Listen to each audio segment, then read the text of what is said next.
Good morning, church. It's good to see Iglesia, buenos días. Qué bueno estar aquí con ustedes.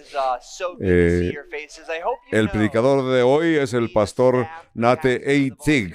Pastor Nate Eitzig se dirige a la congregación de aquí de la Iglesia Calvario diciendo, qué gozo es estar con ustedes aquí.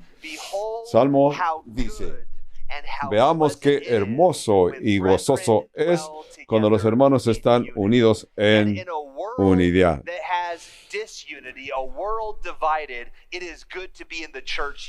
En este mundo que encontramos que hay división, qué bueno estar en la iglesia. Nos reunimos sin poner atención si somos de diferente idioma, de diferentes culturas, sino que somos en común, celebramos a Cristo, qué bueno estamos juntos. Si tú crees esto, deben una alabanza. Turn in your Bible to Matthew chapter 13. We're going to be continuing in our series Once Upon a Time. This morning, vamos a continuar en el libro de Mateo capítulo 13, comenzando con el verso 24. Y vamos a estar viendo la parábola del trigo y la cizaña. Al mensaje de esta mañana le llamé los caballos de Troya. Tuve la oportunidad y privilegio de ir en una ocasión a la ciudad antigua de Troja, si ustedes lo han oído. En esta ciudad de Trojas se encuentran ruinas, los muros, y tienen un modelo de un caballo de Troya. En todas las ciudades antiguas, la estructura más importante no era el palacio, la estructura más importante no era las bodegas, sino el templo. La estructura más importante de esas eran los muros, la parte más importante de toda la ciudad. En el libro de Nehemías encontramos que Nehemías 1 dice que Nehemías se comprometió a reconstruir los muros de la ciudad y las puertas de la ciudad. Los muros de la ciudad es la protección por la ciudad. Fuera de los muros no habría ciudad, porque constantemente vendían a atacarla. En la actividad, si no podías entrar a la ciudad, no podías obtener la victoria. Es un principio importante que reconocemos en nuestra vida espiritual también. Si no puedes entrar, no puedes ganar. Les voy a hacer una pregunta. ¿Qué haces cuando los muros son muy fuertes y no puedes entrar? ¿Qué haces cuando las fuerzas externas y no puedes entrar más allá de aquellos muros? Los griegos tuvieron una batalla por 10 años. Trataron de entrar, derrumbar los muros. No podían entrar. Los de Troya tuvieron la victoria. Los griegos decidieron usar tácticas diferentes y entraron a las puertas de la ciudad y pretendieron que estaban derrotados, entraron, y los de Troya decidieron hacer un caballo, una estatua de un caballo de Troya. Todos sabemos de que los griegos se comprometieron. Y cuando la ciudad estaba dormida, los griegos entraron en sus caballos de Troya, rompieron y hicieron fuego a las puertas de la ciudad y pudieron entrar. Iglesia, tengo buenas y malas noticias. Tenemos que recordar de que Dios está obrando. A Dios le interesan los jardines. Dios está en el proceso de pasar por el jardín. Ir al mundo para sembrar semillas, esparcer las semillas. Está obrando en el jardín. Está moviendo peñas para poder sembrar buena semilla. Esas son buenas noticias pero también Satanás está haciendo su sembra. Por cada peña que Dios remueve, Satanás trae 2, 3 peñas y Satanás está ahí trayendo semilla maligna. Dios siempre y siempre estará obrando en nuestras vidas, convenciéndonos del pecado, pidiéndonos que nos arrepintamos, moviendo el terreno. Definitivamente Dios está haciendo una buena obra, pero el diablo está tratando de destruir todo lo que Dios ha plantado. El diablo está tratando de traer algo parecido a lo que Dios está haciendo. Esto nos muestra que hasta el regreso de Jesucristo habrá una lucha espiritual. En el estudio de la semana pasada vimos que Satanás desea quitarte la salvación aún antes que la obtengas. Y Dios está trayendo de tener frutos. Satanás está ahí en cada momento, tratando de destruir y quitar. Nuestra pregunta es, ¿qué sucederá si Satanás no puede hacer? ¿Qué sucede con los muros de nuestro corazón, en nuestras vidas? La obra que Dios ha hecho en nosotros con todo poder. Hoy vamos a ver de que Satanás quiere destruir los caballos de Troya. El deseo de Satanás es que vengamos de venir durante la noche para abrir los muros y destruirlo de adentro para afuera. Vamos a ver 3 puntos. Vamos a ver punto número 1. El enemigo quiere entrar, tratar de unirse a nosotros. El segundo es, si no nos puede derrotar, se va a unir a nosotros. Y el punto número 3, la mejor forma de descubrir a los falsos es ser un ministro real. Mateo 13:24. Les refirió otra parábola diciendo, el trono de los cielos es semejante a un hombre que sembró buena semilla en el campo, pero mientras dormía los hombres vino su enemigo y sembró cizaña en el trigo y se fue. Y cuando salió la hierba y dio fruto, entonces apareció también la cizaña. Vinieron entonces los siervos del padre de la familia y dijeron, Señor, ¿no sembraste buena semilla en tu campo? ¿De dónde pues tienes cizaña? Él les dijo, un enemigo ha hecho esto. Los siervos le dijeron, ¿quieres pues que vayamos y la arranquemos? Él les dijo, no sea que al arrancar la cizaña arranquéis también con ella el trigo. Dejad crecer juntamente lo uno con lo otro hasta la siega, y a tiempo de la siega yo diré a los segadores, recoger primero la cizaña y atadla en manojos para quemarla, pero recoger el trigo en mis graneros. Vamos a leer la interpretación de la parábola. Pero el punto que vemos aquí es que el enemigo quiere entrar. En estos mensajes vamos a ver punto número 2 y 3. Entendemos pues que el enemigo quiere entrar. Ese es el punto número 1. Notamos en el estudio de la semana pasada, Satanás quiere entrar en la vida de todos creyentes para corrompir a las personas, para que no vean la verdad. Recordemos de que Satanás vino como una serpiente al jardín para oír y cambiar nuestras vidas. Y si eso no obra, la persecución y dificultades. Recordemos que estamos viendo los peñas que están rodando. De esta forma parece como que hay vida, pero viene la persecución y la gente se detiene aún antes de hacer un pacto. Estos son de veras ataques relativamente directos, porque de esta forma Satanás quiere distraer a las personas, confundir a las personas. Hay cosas que vamos a encontrar que hay piratas en nuestras vidas para confundirnos verdaderamente, que no demos fruto. En esta parábola, Jesús sabemos que Satanás nos quiere dar un ataque directo y distraernos. En este pasaje tenemos que ver la parábola y continuar la historia. Lo que vimos en el estudio pasado, la historia de la semana pasada, vimos que el Señor, el sembrador, fue y sembró la semilla.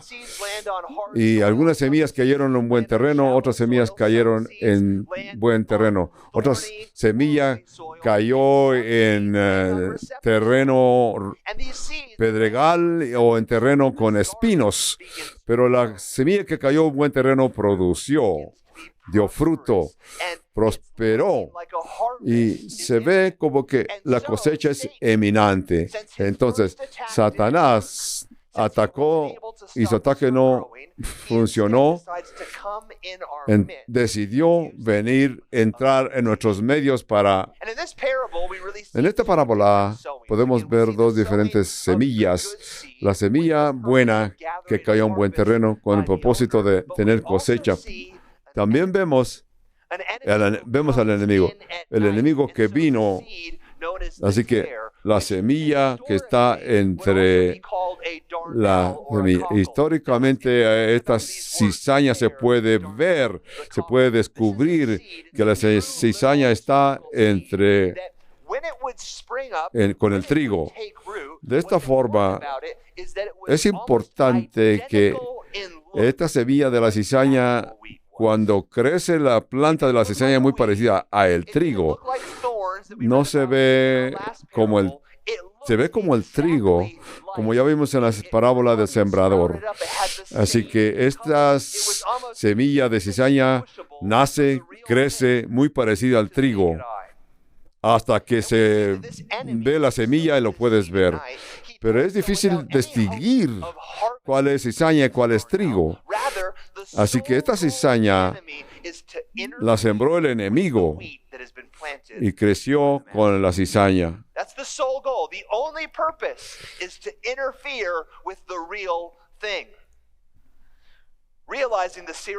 Reconocemos estos eventos que leemos aquí en Mateo 13.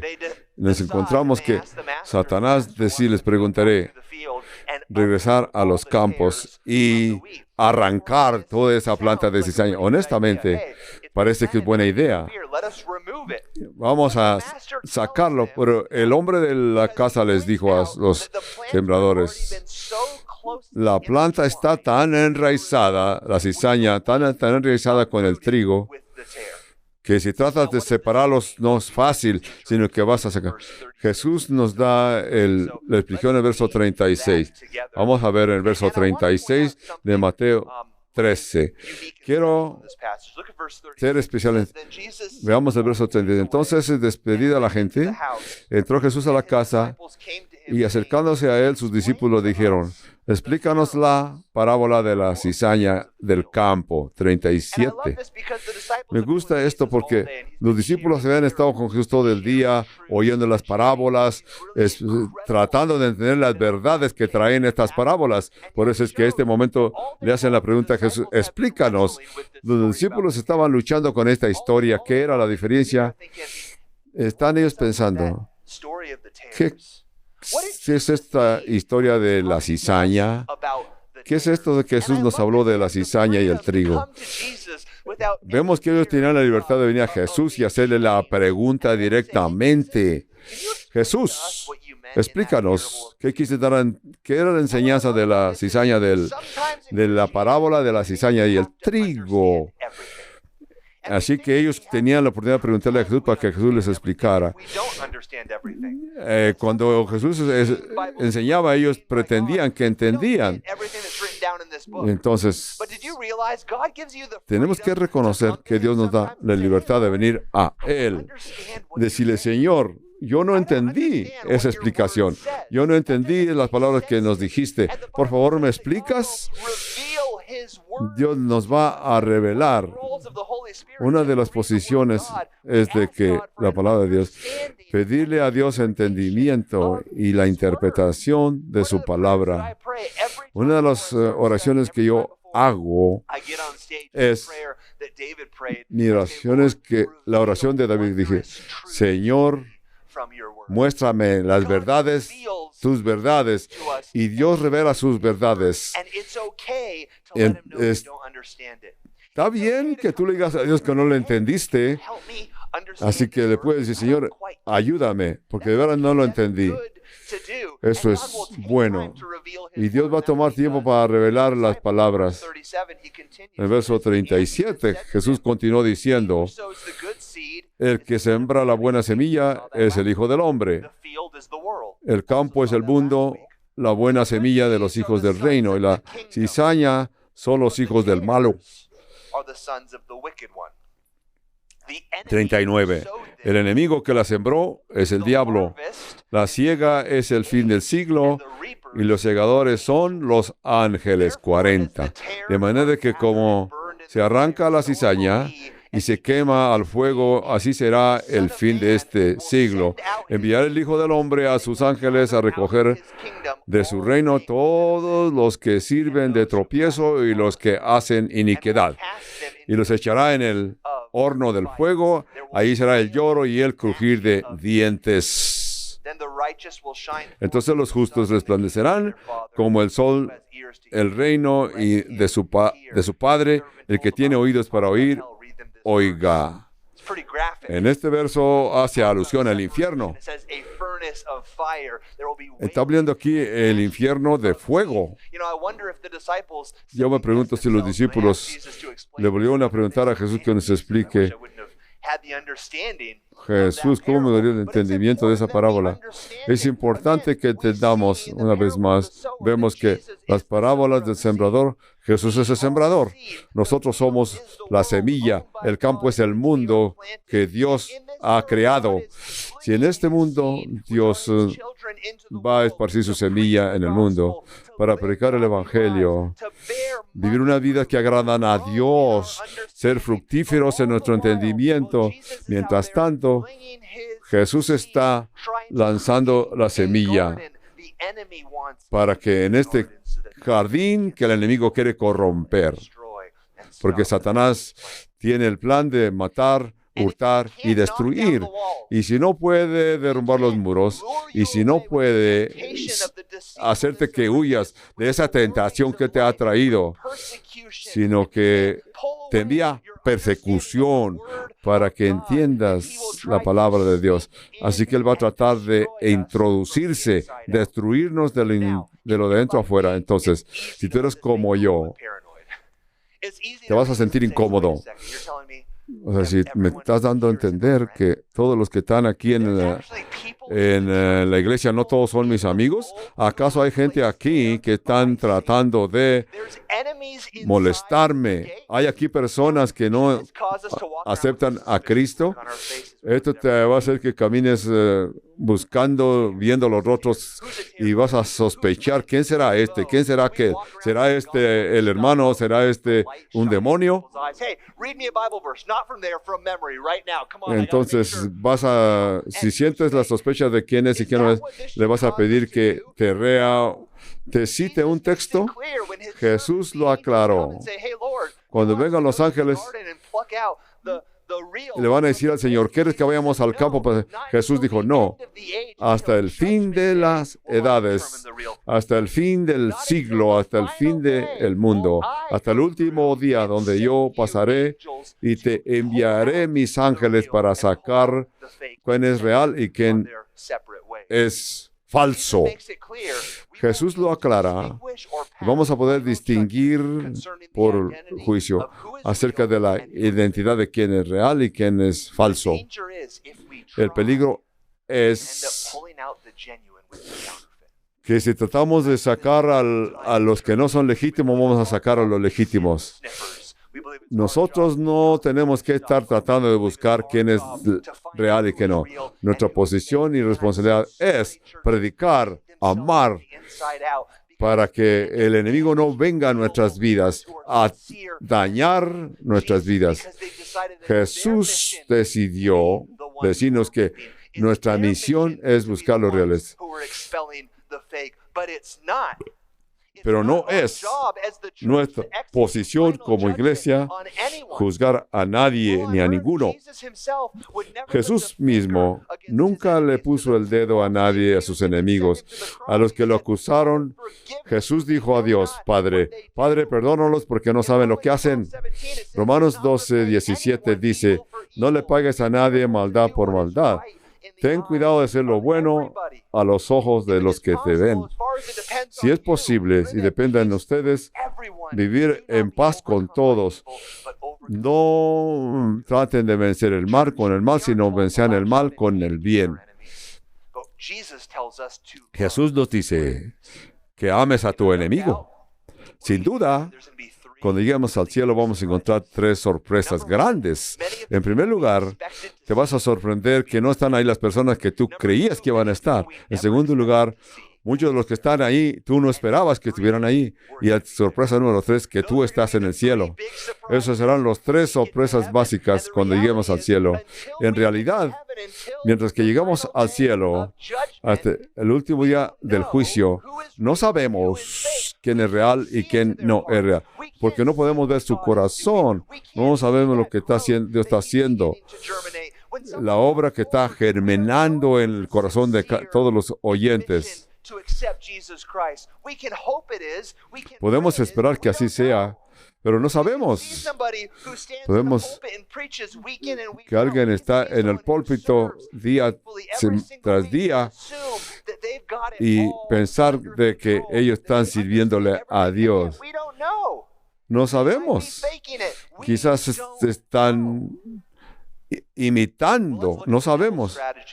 Veamos la estrategia del diablo. Y el punto número 2. Que el punto número 2 es, si no nos puede derrotar, se une a nosotros. Dice en el verso, dice, él les dijo, vinieron entonces los siervos del padre de familia y le dijeron, Señor, y él les dijo, un enemigo ha hecho esto, y los siervos le dijeron, ¿quieres que vayamos y lo arranquemos? Dinos lo que podemos hacer. Si tú no pusiste semilla para cizaña, ¿por qué es que hay cizaña? Y él les aclaró, un enemigo hizo esto. Ellos vieron y dijeron, ¿quieres pues que vayamos y la arranquemos? Él le dijo, no sea que al arrancar la cizaña arranquéis también el trigo. Satanás es un imitador. Satanás no sabe qué hacer, pero sí es un buen imitador. Cuando ve que hay persecución, cuando las personas son atacadas por las persecuciones de la vida, como vimos en la historia, para nosotros que estamos aquí, la persecución no nos separa de la cruz, sino corremos a la cruz. Sentimos esa profunda convicción. Si tú te preocupas por servir, no porque te sirvan, porque Satanás te va a atacar. Tienes que estar a la defensiva, siempre a la defensiva, saber qué es lo que agrada a Dios, qué es lo que es la verdad. Hasta que Satanás va a cambiar su estrategia. Porque la estrategia de Satanás es, si no los puedes derrotar, únete a ellos. Satanás te va a enviar los falsos a tu vida. Todo lo bueno que Dios nos ha dado. Dios te da buenas y Satanás te trae cosas falsas que parecen real. Tienes buenos hábitos. Satanás hace algo falso, algo parecido a todo lo que Dios hace, lo bueno que Dios hace. Satanás te va a traer gozo falso.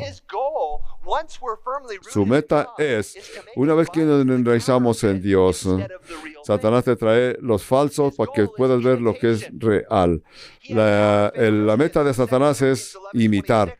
2 Corintios 11:22. Dice, Pablo da testimonio, dice, de Corintios 11:26. 11:26 dice, y luego también Pablo dice, no les puedo hablar sino como grandes, como carnales, sino que les tengo que hablarles como a niños, que lo único que puedo darles es leche como a niños. Cuando Pablo habla de carnalidad, es un desarrollo. En otros mensajes voy a en los mensajes futuros voy a usar el término de creyentes carnales, gentes que están en el templo. Hay gentes que están entre nosotros que pretenden creer. Creen que Jesús murió y resucitó. Quizás son creyentes, pero son creyentes carnales, no son seguidores. No permite que la palabra los cambie. No permite que Dios les ayude a cambiar esos actos. Son creyentes carnales. Así como un niño depende de que otros le alimenten, así la persona carnal depende en otros para crecer. No hay nada de malo en ser carnales, pero estas gentes nos ayudan en el crecimiento y nos dicen qué es bueno y qué no es bueno. A lo que Pablo se refiere aquí, a estos les llama agentes carnales, pero actúan como niños. No tiene nada de malo en ser niño, pero tienes que crecer. Un día tienes que crecer en conocimiento y entendimiento de la palabra de Dios. Tienes que detenerte de ser niño. El creyente carnal está desorientado. Siempre tiene que estar contento. Entre más luz, más programas, más entretenimiento es mejor. Esas cosas no son malas, pero el problema es que cuando abres la Biblia y no la lees, no desarrollas un verdadero hambre por la palabra de Dios. Los creyentes carnales les gusta ser entretenidos, pero no se quieren comprometer. Siempre tienen tiempo para tener gozo, pero no tienen tiempo para la oración. La persona carnal es una persona miserable porque nunca tiene suficiente. Siempre está aburrido, desanimado. Puede haber cosas que le faltan, pero nunca disfruta al Señor en su plenitud. Pero se siente miserable y hace miserables a los que lo rodean, porque las cosas que Él dice que ha recibido, de veras no las ha recibido. No las han recibido las cosas que de veras llenan ese vacío. No sienten satisfacción. Dicen que están satisfechos, pero no están satisfechos. Dicen que lo tienen, pero siempre están viviendo una vida miserable, siempre están tristes. No importa qué tanto puedan obtener del mundo, nunca estarás contento. Lo oímos en el estudio pasado. Con todo el que puedas tener todo, eso no te va a hacer sentir contento. Estarás bajo el peso, control de todo. Si el creyente carnal tiene muchas cosas, pero no está contento.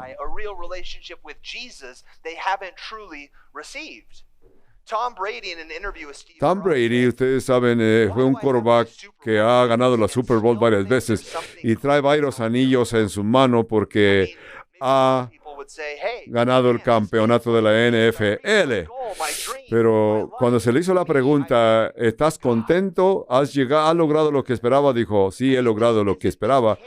Pero como quiera, esto no puede ser todo lo que hay para que yo me sienta satisfecho. Le hicieron la pregunta a Tom Brady y la respuesta de Tom Brady fue, ¿cómo me gustaría saberlo? Pero sabemos, es el Evangelio de Jesucristo que es la respuesta.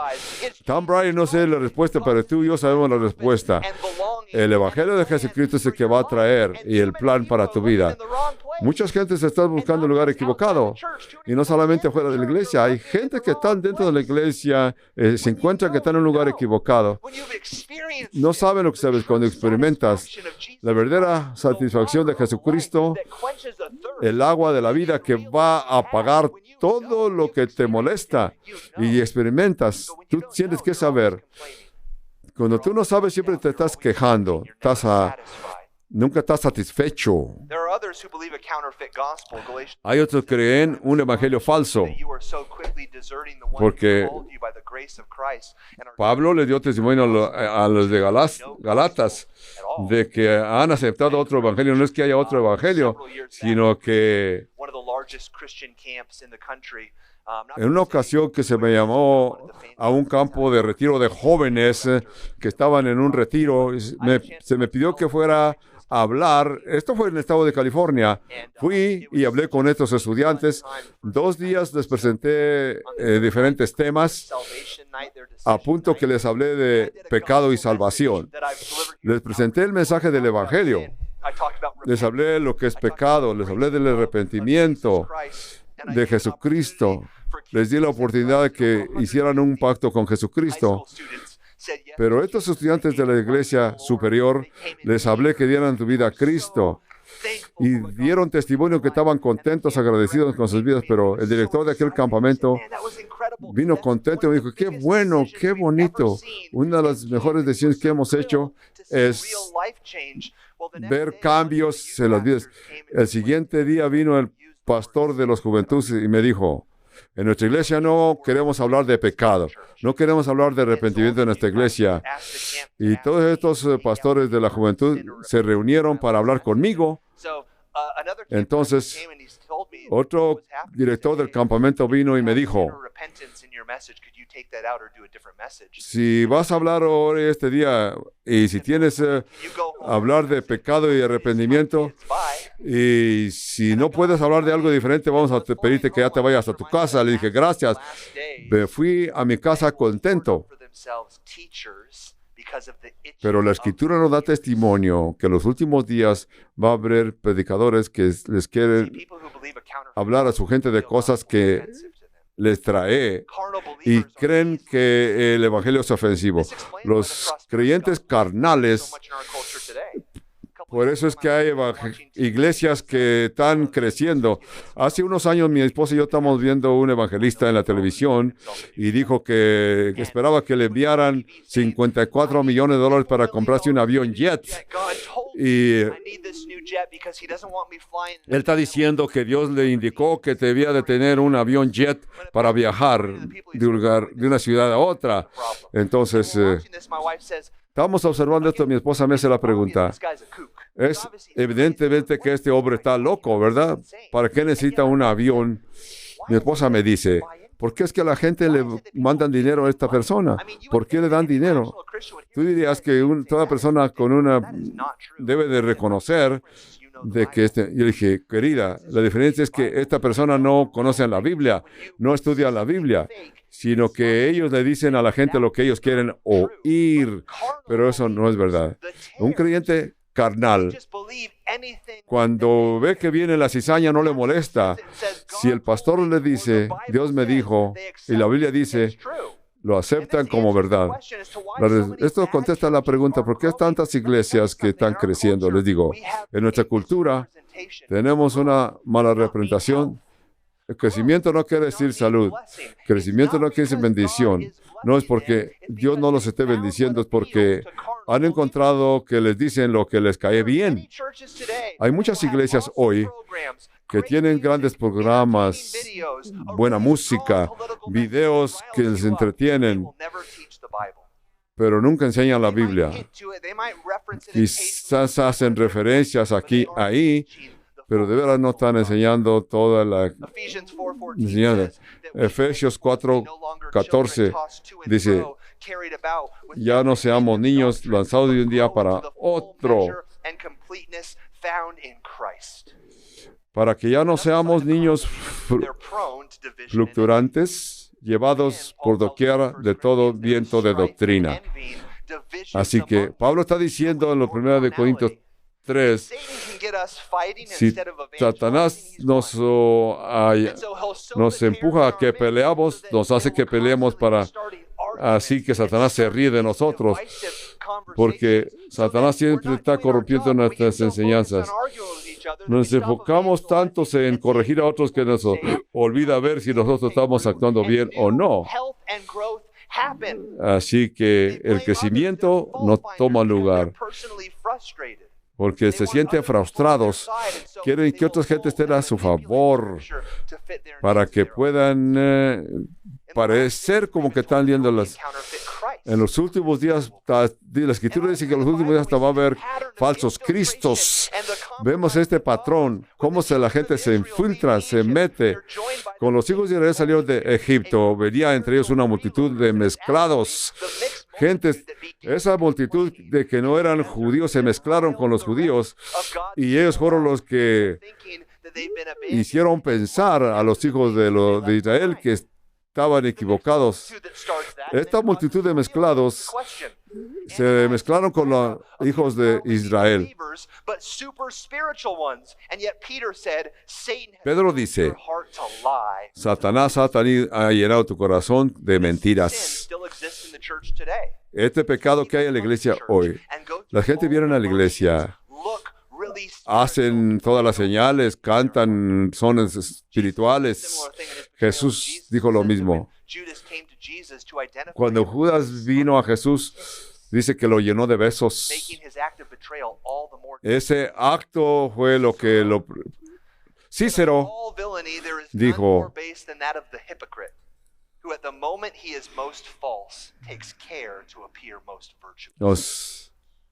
en ese momento, en otro ejemplo, en el Nuevo Testamento, había un brujo que expulsaba a los demonios. Cuando Felipe vino a Samaria, confrontó a este Simón, que este Simón pretendió haber sido salvos.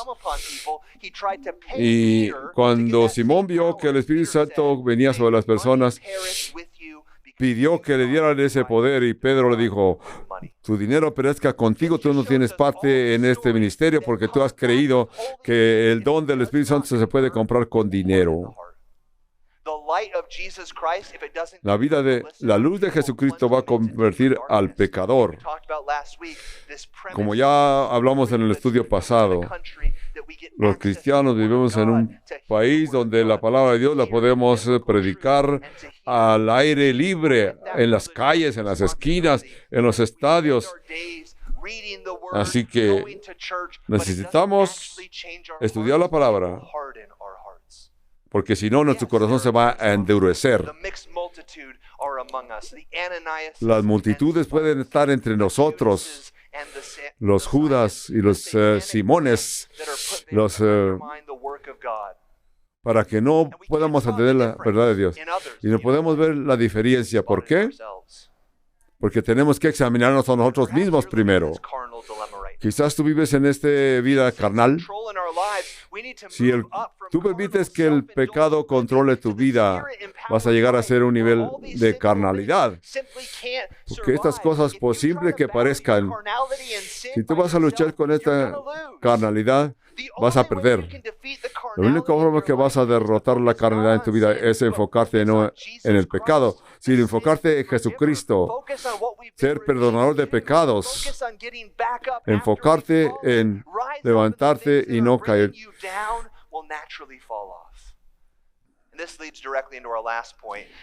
Esto nos lleva al punto número 3. El punto número 3, que es la mejor forma de descubrir a los falsos es ser real. En el verso 29 dice, Él les dijo, no sea que al arrancar la cizaña, arranquéis también con ellos al trigo, dejar crecer juntamente el uno con lo otro hasta la siega. Y el tiempo de la siega, yo diré a los segadores, recoged primero la cizaña y atadla en manojos para quemarla, pero recoger el trigo en mis graneros. Jesús aclara, en esta parábola del trigo y la cizaña, esto no va a suceder hasta el fin del mundo. Cuando llegue el fin del mundo, Dios va a enviar a sus ángeles para traer a estos que atendían la misma iglesia, la misma escuela, tienen los mismos empleos en las mismas oficinas y hasta pueden atender la misma iglesia. Esto siempre ha sido y será. Tenemos que entender, el objetivo es ganar la batalla. Nuestro objetivo es no encontrar quién es real y quién no es, sino nuestro trabajo es, en su mayoría, es que nosotros somos real. La mejor forma de encontrar a un falso es que tú te preocupes de ser real, ser un cristiano real.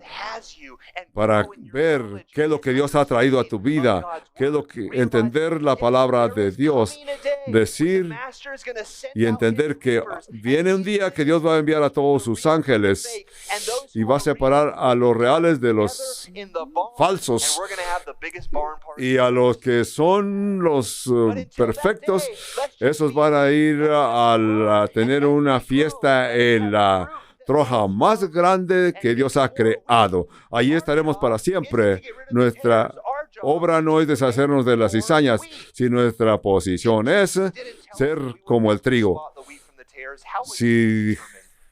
¿Cómo vas a determinar quién es falso y quién no es? Si tú vas a la iglesia que yo voy, si tú das esta cantidad de dinero, si tú vas a adorar de esta manera, nos hemos concentrado tanto en los últimos 6 años en nuestro mundo. Parece que constantemente estamos hablando de la cizaña, en qué es lo que es real y qué no es real. Esto nos afecta tanto a nosotros, podemos caer en ese error.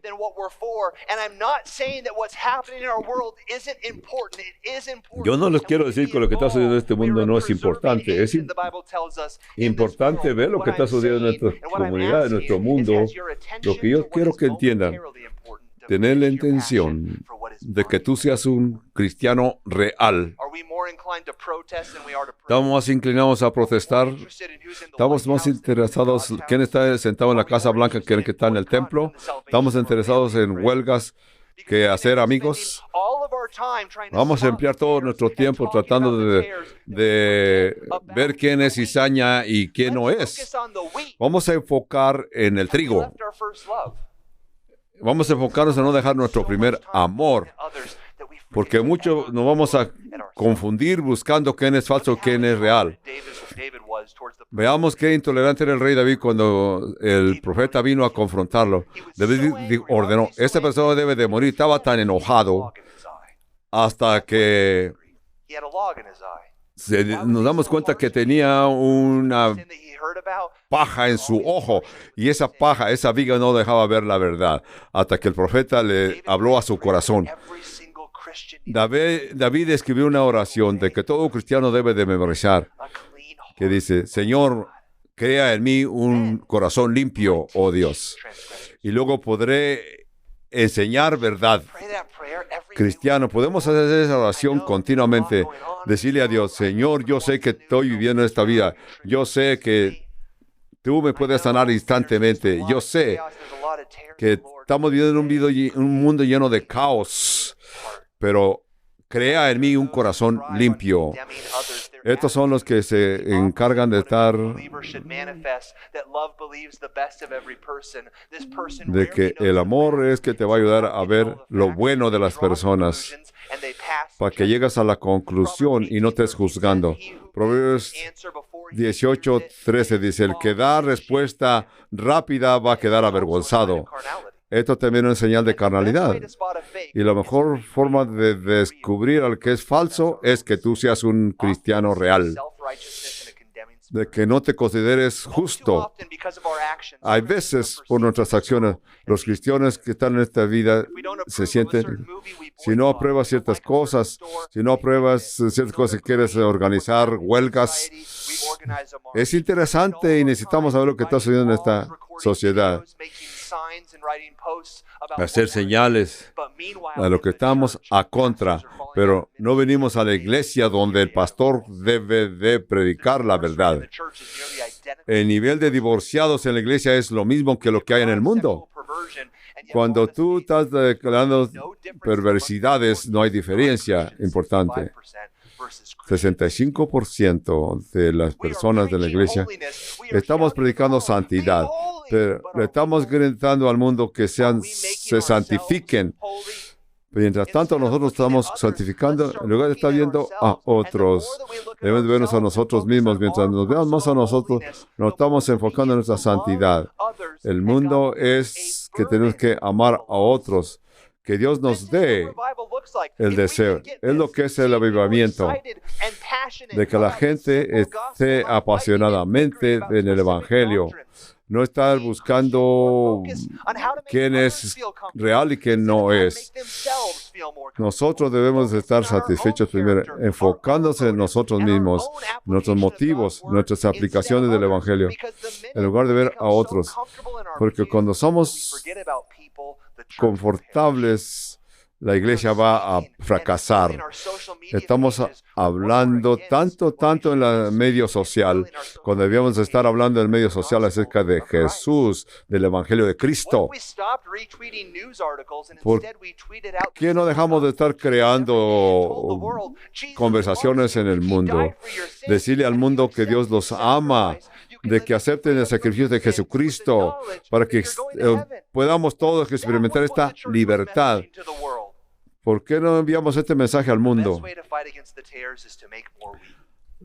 La mejor forma de destruir la cizaña es crear más trigo, traer las personas a Cristo. Y esta es la respuesta. Si vamos a estar empleando tiempo en doctrinas falsas, en doctrinas que supuestamente nosotros creemos que es lo mejor.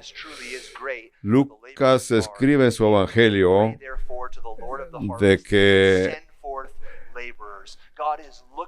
le pedimos a Dios que envíe más obreros a su mies, más obreros a su miel, en la vida de estas personas que están. Tú dirás, yo voy a vivir y que el predicador se encuentre. Vamos a vivir y eso es bastante. La mies a la verdad es mucha, mas los obreros son pocos. Por tanto, rogad al Señor de la mies que envíe obreros a su mies para poder comunicar el Evangelio. Hay una encuesta que hizo la cristiandad de hoy y esta encuesta dice que 89% de los cristianos creen que Cristo es el único, es el camino al cielo. 87% dicen que todos somos responsables del Evangelio, pero solamente un 57%. Esto quiere decir la mitad de los cristianos no le han hablado a otras personas de Cristo. Esto nos debe de asustar. Nos debe de asustar que el 95% de los cristianos nunca han guiado a otra persona a Cristo. Los obreros son pocos. Imaginemos si estaríamos viendo lo que Dios hace, de que la mies, la verdad es mucha, para los obreros son pocos. Si queremos experimentar un cambio y ser creyentes verdaderos, si somos verdaderos creyentes, si queremos ver a creyentes, que podemos cambiar, queremos ver que el mundo cambie, esto nos va a dar la respuesta a lo que estamos buscando. Estamos buscando en lugares equivocados. La respuesta es Jesús. Tú dirás, quiero ser sensitivo a lo que la gente quiere oír.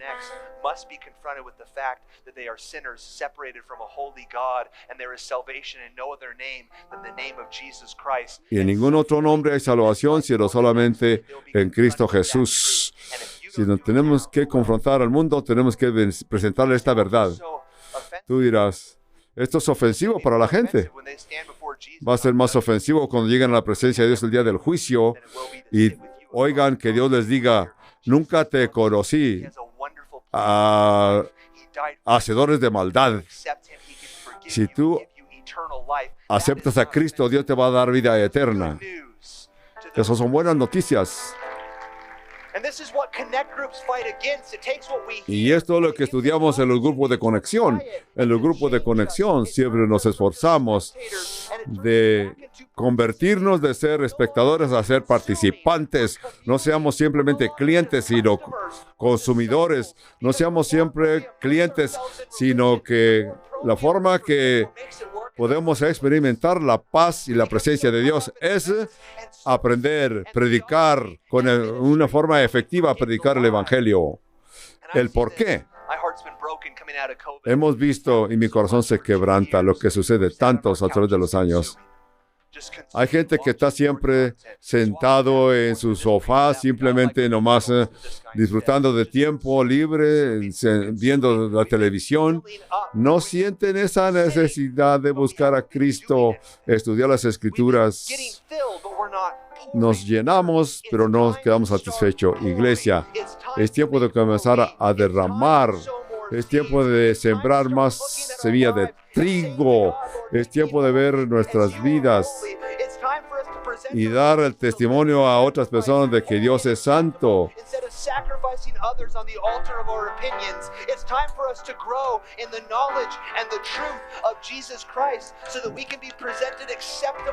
Es tiempo de crecer y crecer, evangelizar en la palabra de Dios. Tú eres la iglesia. Tú eres la iglesia que tú debes de evangelizar para que las personas cambien. No nomás oigas este mensaje y digas, eso no es para mí. Esta semana, todas las personas que me están escuchando deben de compartir algo del amor de Cristo con tus amistades, tus vecinos. Esta semana, tú háblale a alguien acerca de Jesús para que tú puedas producir ¿cuántas? A 100%. Y vas a poder como Dios va a llenar estas iglesias. Si tú haces esta llamada. Quiero concluir con esta historia que oí. Una persona que era muy influyente y tenía dinero. Esto sucedió en Japón. Esta persona tenía el deseo de participar de la orquesta. El problema es que esta persona no sabía leer música ni tocar instrumentos. Pero él pagó y se le entregó una flauta para que pudiera participar de la orquesta. Lo sentaron en la línea número 2. Él, cuando comenzaba la orquesta, simplemente levantaba aquella flauta, movía sus labios y movía los dedos sobre la flauta. Parecía que estaba tocando y era participante de aquella orquesta. Así sucedió por años, hasta que se cambió el director de la orquesta y el director de la orquesta que vino experimentó a los músicos uno por uno y se encontró con este que no sabía nada de música, ni leía música. Le ofrecieron que viniera a tomar clases para que pudiera aprender a tocar aquel instrumento. Él se opuso y no admitió que era un músico falso. Un día vamos a estar en la presencia de Dios y vamos a oír aquellas palabras que Dios va a decir a todos los que vas a estar contigo. Y va a haber personas que gastaron toda su vida en la iglesia, pero tienes que confrontar al director de la orquesta. Así que aprende a tocar una música hermosa. Aprende a que tú seas una persona que tienes un aroma en la presencia de Dios, para que Dios cambie tu vida, Dios cambie tu corazón, para que Dios pueda cambiar a otras personas. Y Dios puede cambiar el mundo que nos rodea. Vamos a ponernos de pie y vamos a continuar en alabanza y oración. Y que Dios les bendiga. Adiós, adiós, adiós.